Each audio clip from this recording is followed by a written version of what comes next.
এই সিসাইড কলম্বোর সেই সমুদ্র সৈকত। কি অপরূপ দৃশ্য,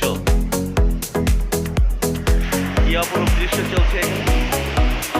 মানে আল্লাহর যে অশেষ নিয়ামত, সেই নিয়ামতের তুলনা করা যায় না আসলে।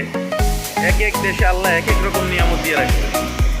আলহামদুলিল্লাহ আমরা মালদ্বীপেও দেখছি, মালদ্বীপের সৌন্দর্যটা ছিল একরকম, আর এই কলম্বোর সৌন্দর্যটা আরেক রকম। আপনারা দেখতেছেন সারি সারি নারকেল গাছ, সাগরের ঢেউগুলো উঠছে, এসব পড়তেছে।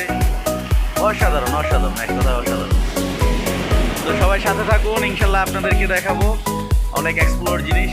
তো সেই পর্যন্ত ভালো থাকুন, সুস্থ থাকুন। আসসালামু আলাইকুম।